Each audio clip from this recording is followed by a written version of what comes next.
ঈমানদারদের জন্য, বিশ্বাসীদের জন্য সুসংবাদ। আমরা যারা দাবি করি আমরা ঈমানদার, আমরা মুমিন, আমরা মুসলমান, আমাদের জন্য একটি সুসংবাদ আজকে আমরা আলোচনা করব। যেই আয়াতকে নিয়ে কথা বলবো সেটি হলো সূরাতুত তাওবার 112 নম্বর আয়াত।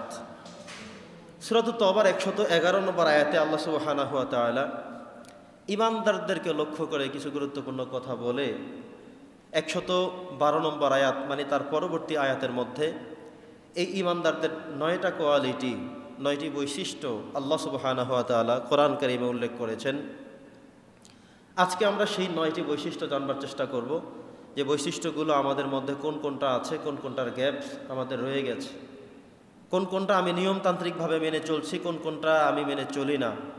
আমার মধ্যের দোষগুলো, আমার সমস্যাগুলো আমি আয়নার সামনে দাঁড়িয়ে যেভাবে আমি আমার ফেজ, আমি আমার চেহারা, আমি আমার মুখমণ্ডল দেখে আমি সকল সমস্যার সমাধান করি, আমার দূষিত বিষয়গুলো, আমার নজরে আসা সমস্যাগুলো আমি যেভাবে সমাধান করে থাকি, ঠিক সেভাবে আজকে আমরা কোরআনের আয়নায় সূরাতু আত-তাওবার 112 নম্বরের আয়াতের আলোকে আমরা আজকে ঠিক করব। সবাই পড়ি ইনশাআল্লাহ।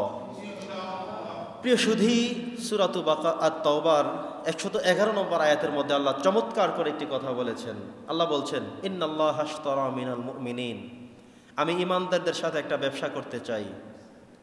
আল্লাহ বলেছেন যে মুমিন যারা, ঈমানদার যারা, তাদের সাথে আমার একটা চুক্তিনামা হচ্ছে, সেটা হলো ব্যবসার, সেটা হলো লাভের, লসের না, সেটা হবে জান্নাতের, জাহান্নামের না, সেটা হবে আমাদের জীবনের জন্য আলোকিত জায়গার, অন্ধকারের না। এই ব্যবসা করতে চান কে? আল্লাহ তাআলা। আল্লাহ সেই ব্যবসার অফার আমাদেরকে করেছেন। কাদের সাথে করবেন ব্যবসা? সবার সাথে না। এই ব্যবসায়িক লেনদেনের সাথে এই ব্যবসা করতে গিয়ে আল্লাহ সুবহানাহু ওয়া তাআলা ঈমানদারদের কাছ থেকে 2টা জিনিস চেয়েছেন। একটা হলো আনফুসাহুম, আমাদের নিজেদেরকে চেয়েছেন, ওয়া আমওয়ালাহুম, আমাদের ধন সম্পত্তি চেয়েছেন, বিআন্না লাহুমুল জান্নাহ, জান্নাতের বিনিময়ে। পড়েন সুবহানাল্লাহ। আল্লাহ আমাদের সাথে ব্যবসা করতে চান। ব্যবসার পুঁজি হলো আমাদের জীবন, আমাদের সম্পদ। এটার মাধ্যমে এটা আমরা আল্লাহর জন্য উৎসর্গ করে দেব, বিনিময়ে আল্লাহ তাআলা আমাদের জন্য জান্নাত দিবেন। পড়েন সুবহানাল্লাহ। কি এক চূড়ান্ত বেচা কিনা, কি এক গুরুত্বপূর্ণ ক্রয় বিক্রয় এর রিলেশনশিপ স্বয়ং ঈমানদারদের সাথে আল্লাহ তাআলা করার অফার করেছেন। ইন্নাল্লাহা আশতারা, নিশ্চয়ই আল্লাহ সুবহানাহু ওয়া তাআলা ইশতারা মানে ব্যবসা করতে চায়। ইশতারা শব্দের অর্থ হলো বেচা কিনা করতে চায়।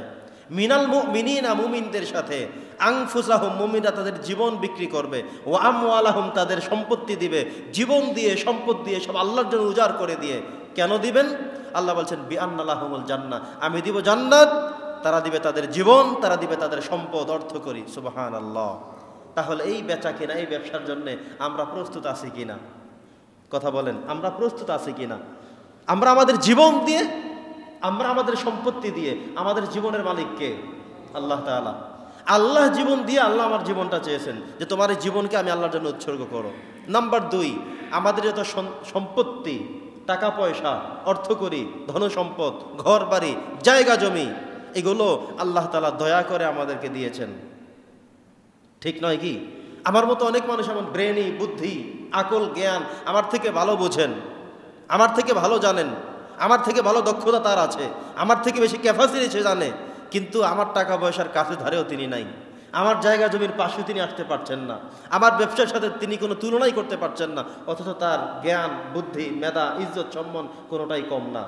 তার মানে হলো যার অনেক কিছু আছে তিনি এটা বলবেন না, এটা বুঝবেন না, এটা মনে করবেন না যে আমি নিজেই সব করেছি, বরং আল্লাহ তাআলা দয়া করে আপনাকে এত বেশি সম্পত্তির মালিক বানিয়েছেন। সুবহানাল্লাহ পড়েন।